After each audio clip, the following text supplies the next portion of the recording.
मारपीट कर रहे हो? मेरा भी कॉलर पकड़ा है। आप तो इतने बड़े बूढ़े हो, आपके साथ में मेरा बच्चा मेरे कारण डांटा कि मेरी अगर आपकी माँ को ये मारे ये पन्ना उठा के तो क्या करोगे आप? चीज तो गलत है ना कि ऐसे अगर किसी को मारेंगे। मारपीट ही कर दी मतलब इस तरीके से। 2 आदमी ने मेरे को आगे से दबाया, घुटना टेका मेरे मुंह पे, इतना बुरा हाल अंदर यहाँ का।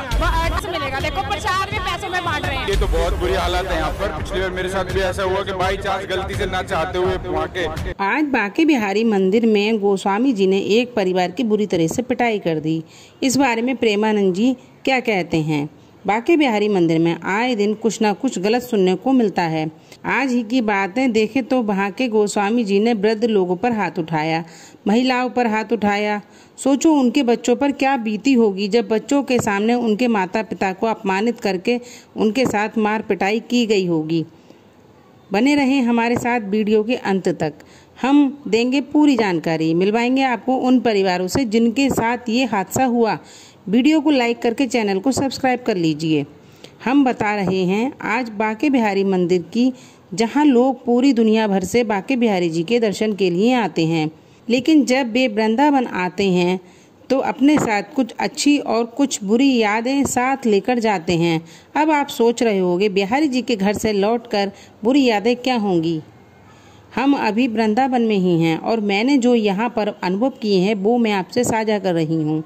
सबसे पहले हम बात कर रहे हैं मंदिर की, तो यहाँ पर पंडा महंत ज़्यादातर सभी लोग अपने अपने बिजनेस में लगे हुए हैं। ये लोग मंदिर में आने वाली भीड़ का भरपूर फ़ायदा उठाते हैं। जहाँ से बिहारी जी की गली में जाते ही धंधा ये चालू हो जाता है। जब आप प्रसाद की दुकान से प्रसाद लेते हैं तो यहाँ पर 100 रुपये के 2 पेड़े मिलते हैं, जबकि आप इस गली के बाहर से अगर लेंगे पेड़े तो वहाँ पर ये पेड़े 300-400 रुपये किलो आराम से मिल जाते हैं। प्रसाद लेने के बाद जब आप दर्शन के लिए लाइन में लगते हैं तो वहाँ खाली लोग घूम रहे होते हैं जो आवाज़ लगाकर कहते हैं कि बिना लाइन के दर्शन कराएं। जब आप उनसे पूछेंगे कि कहाँ जाना है बिना लाइन के दर्शन करने के लिए, किधर से जाना है भैया, तो वो आपको बताएंगे जल्दी दर्शन करने के लिए एक आदमी के 400 रुपये लगेंगे। ये VIP दर्शन है और VIP दर्शन कराएंगे। और प्रसाद का अगर आपको भोग लगवाना है तो प्रसाद के डिब्बे के ऊपर 200 रुपये रखवाएंगे और बिहारी जी के बिल्कुल नज़दीक से रेलिंग के पास से आपको दर्शन कराएंगे। जो रेलिंग लगी हुई है उसके अंदर नहीं जाना है, उसके बाहर से ही आपको दर्शन कराएंगे। अगर आप उसके अंदर जाना चाहते हैं, रेलिंग के अंदर जाना चाहते हैं, तो आपको 2000 रुपये देने होंगे। तो आप रेलिंग के अंदर जाकर बिहारी जी के दर्शन कर सकते हैं। अगर आपको माला पहनानी है या कुछ चढ़ाना है तो आपको 500 रुपये देने होंगे। आपकी माला बिहारी जी तक पहुंच जाएगी और आपको बिहारी जी से माला भी मिल जाएगी प्रसाद में। और रेलिंग के अंदर जाना है मतलब कि ऊपर जाना है, जो बिहारी जी की चौखट है, तो उस तक जाने के लिए जहाँ पर बिहारी जी की चौखट है, लोग जहाँ इत्र लगाते हैं, बिहारी जी की सेवा करते हैं, तो वहाँ पर जाने के लिए आपको 5000 रुपये देने होंगे। जी हाँ, 5000 रुपये देकर आप बिल्कुल बिहारी जी को नज़दीक से उनकी चौखट तक जा सकते हैं जहाँ पर पंडित जी बैठे होते हैं।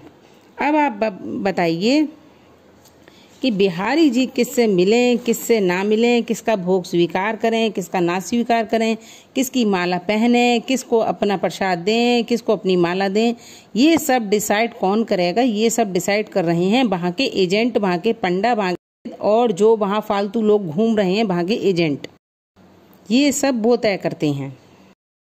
मतलब अमीर आदमी से ही मिलेंगे बिहारी जी, गरीब आदमी से तो मिलने का चांस ही नहीं है। गरीब आदमी इतनी दूर दूर से दुनिया भर से यहाँ बिहारी जी के दर्शनों के लिए आ रहा है तो वो केवल बिहारी जी की दर्शनों की भीड़ में धक्के खाए और भीड़ में जो हादसा हो जाए उन हादसों का शिकार बने और बिहारी जी के दर्शन उसे नहीं मिलेंगे। बहुत दूर से अब तो जो आंगन है बिहारी जी का, जो स्पेस एरिया था जहाँ पर सब दर्शन करते थे, तो वो एरिया बंद कर दिया है। साइडों में रेलिंग लगा दी है, साइडों से अभी बिहारी जी के दर्शन होते हैं भीड़ में से, तो उनमें से सही से दर्शन हो भी नहीं पाते हैं और भीड़ को चलाते रहते हैं। अगर आपको VIP दर्शन करने हैं तो वहाँ आप आंगन में 400 रुपये पे करके, पर आदमी के 400 रुपये पे करके जा सकते हैं। गरीब आदमी यहाँ भीड़ में खड़ा रहे, घंटों भीड़ के धक्के खाए, अगर उसमें कोई हादसा हो जाए उसका शिकार बने, अगर वो इस बात पे कुछ बोल दे किसी के लिए या फिर कुछ भी उसके मुंह से निकल जाता है तो ये लोग उसे अपमानित करते हैं, उसके साथ मारपीट पर उतर आते हैं। ये पंडा वगैरह जो घूम रहे हैं यहाँ फालतू लोग, मतलब जो बेरोजगार हैं, उनका रोजगार यही है, जिन्हें आप कह सकते हैं एजेंट। तो वो ये सब यही करने के लिए यहाँ घूम रहे हैं। जो बिहारी जी की कुंज गलियाँ हैं वहाँ की आप दुकानों पर देखेंगे तो वहाँ के दुकानों के रेट भी वृंदावन की लोकल मार्केट से दुकानों के रेट जो हैं वो 4 गुना ज़्यादा हैं। वृंदावन की जो लोकल मार्केट है वो घंटाघर पर है, अगर वही सेम चीज़ आप वहाँ से लेंगे तो 100 रुपये की होगी, और आप कुंज गली से कोई वो ही चीज़ सेम लेंगे तो वो 400 रुपये की होगी। तो ये इन्होंने अपने हिसाब से लूट मचा रखी है।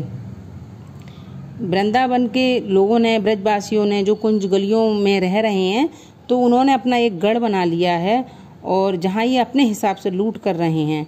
मैं ये वीडियो बनाती नहीं, लेकिन हमारे सामने एक परिवार की यहाँ पिटाई की गई, मुझे अच्छा नहीं लगा, इसलिए मैं ये वीडियो बना रही हूँ। इन सब चीज़ों को लेकर जब प्रेमानंद जी से पूछा गया तो उन्होंने भी गोस्वामी जी का बचाव करते हुए स्पष्ट जवाब नहीं दिया और भीड़ में कुछ गलत ना हो जाए, भीड़ को व्यवस्थित करने की बात को लेकर टाल दिया। वो भी ठीक हैं, वो ब्रजवासियों की बहुत इज्जत करते हैं, अब वो इस मामले में क्या बोलें। तो मुझे नहीं लगता प्रेमानंद जी ने सही किया या गलत किया, आप बताइए। मेरे हिसाब से तो उन्हें कुछ ना कुछ बोलना चाहिए था जिससे ब्रजवासी सुधरें, लेकिन वो लोगों का बिजनेस ही यही है, उनका रोजगार ही यही है, तो वो क्या सुधरेंगे।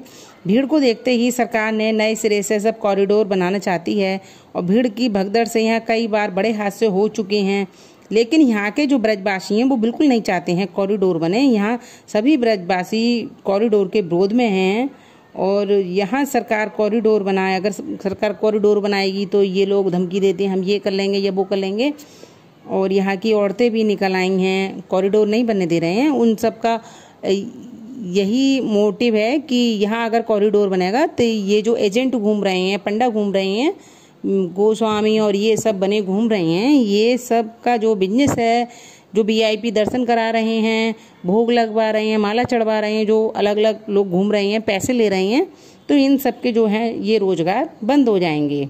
आज जो मारपीट की गई यहाँ वो कहीं ना कहीं वो पैसों की वजह से ही हुई थी। आपके हिसाब से आपको क्या लगता है, आप कमेंट जरूर करें। मारपीट कर रहे हो? मेरा भी कॉलर पकड़ा है। आप तो इतने बड़े बूढ़े हो, आपके साथ में मेरा बच्चा मेरे कारण डांटा कि मेरी, अगर आपकी माँ को ये मारे, ये पन्ना उठा के, तो क्या करोगे आप? चीज तो गलत है ना कि ऐसे अगर किसी को मारेंगे।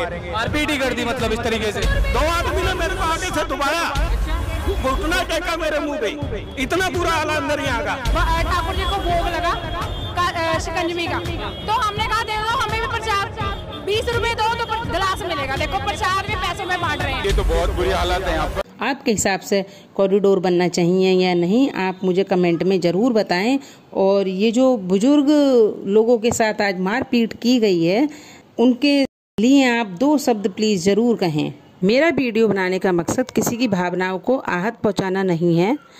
जो भी पंडित जी हैं, गोस्वामी हैं, मैं उनकी दिल से बहुत रेस्पेक्ट करती हूँ। मेरा जो वीडियो में कहना है, जो लोग फालतू घूम रहे हैं, जो एजेंट बने फिर रहे हैं, फालतू भीड़ में पैसे ले रहे हैं, जो राह चलते पैसे ले रहे हैं और VIP के नाम पर ठगी कर रही हैं, मेरा केवल उन लोगों के लिए कंसर्न है। बाकी मेरा जो पंडित जी हैं, महंत जी हैं, गोस्वामी जी हैं, मंदिर के जो भी संत समाज हैं और प्रेमानंद जी हैं, उनकी मैं बहुत रेस्पेक्ट करती हूँ। तो ये ना समझे कि मैं उनके लिए गलत बोल रही हूँ, मैं बस उनके लिए बोल रही हूँ जो लोग पैसे की ठगी कर रहे हैं। अगर मेरी किसी बात से किसी को कोई आहत पहुँची हो तो मुझे क्षमा करें। राधे राधे।